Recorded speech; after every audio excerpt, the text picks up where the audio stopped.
Hey everyone, my name is Wedge. Dragons of Tarkir is out and we're back to keep you on top of the lore. So once again, like we did before the set was out, we'll be taking you through the past few weeks' Uncharted Realms stories.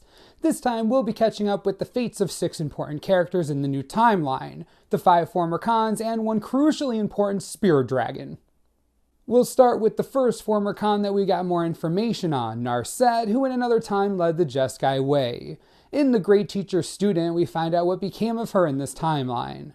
We see that as a child, Narset had a somewhat restless mind, which sometimes caused her a bit of trouble, such as an incident at the market that resulted in toppling over a huge pile of apples and drawing the ire of the shopkeeper. However, her intense desire to learn attracts the attention of Ojutai, one of the Dragon Lords of Tarkir, also known as the Great Teacher. It should be noted that Narset's particular mental idiosyncrasies were intended to indicate that she's autistic. That comes across much better in the full story than in summary, and it's certainly worth the read. Somehow, from the edge of the river by the marketplace, Narset could hear the lessons Ojutai gave to his students.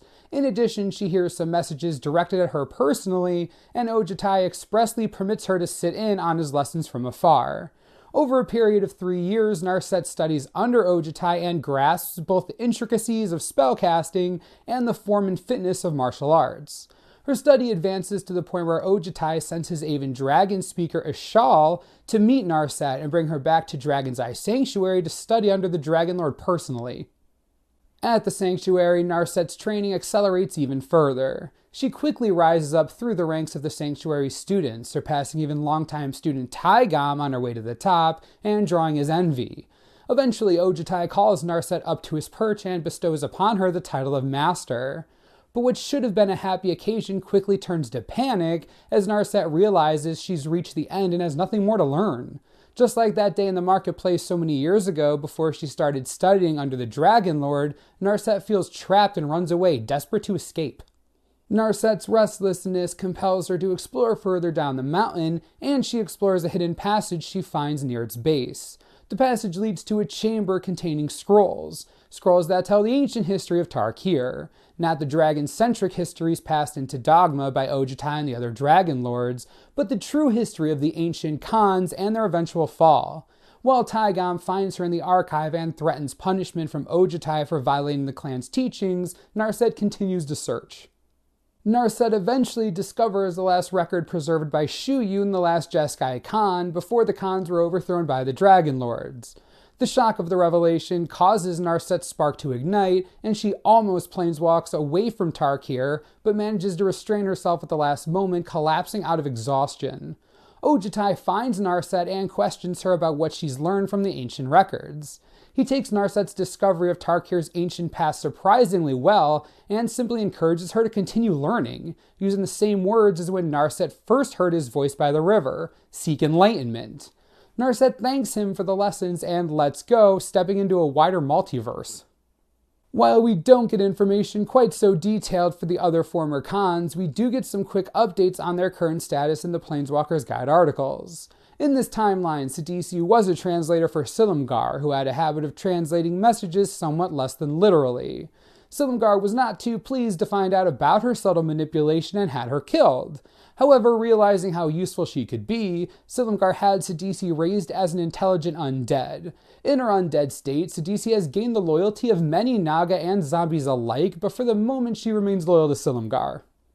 Zurgo has become a personal attendant to Kolaghan, and his war name has changed from Helm Smasher to Bell Striker.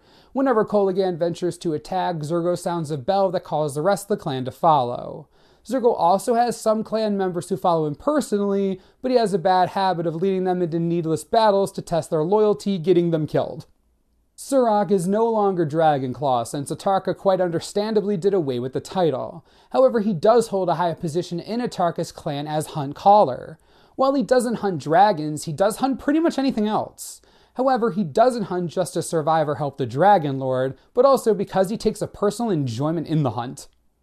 Anafenza was a respected warrior and leader within Dramoka's clan in this timeline, until Dramoka caught wind that she practiced kin tree worship.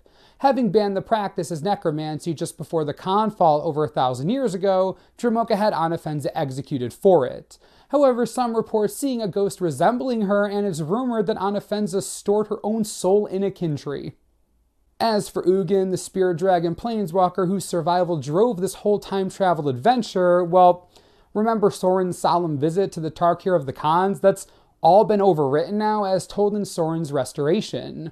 This time, Sorin comes to Tarkir and finds the Hedron cocoon in the canyon where Ugin fell. He dispels the Hedron shard that Sarkhan had used to create the cocoon, and Ugin emerges, fully recovered. Sorin tells Ugin of the Eldrazi and their escape from their imprisonment within Zendikar.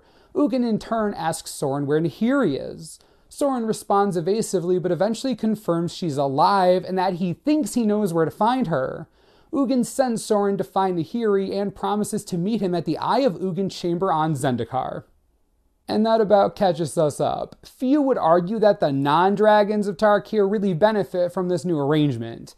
After all, the number one lesson of time travel stories tends to be that using time travel to change fates rarely actually improves things. But Ugin is alive, and that's the important part, since we'll be going back to Zendikar real soon. Let me know what you think about all these changes in the comments below, and we'll talk about it. And here he is alive, that's also sweet. As always, subscribe for the latest and most reliable Magic the Gathering information you could ever need. This is the Manosaurus, I'm Wedge, thanks for watching, we'll see you next time.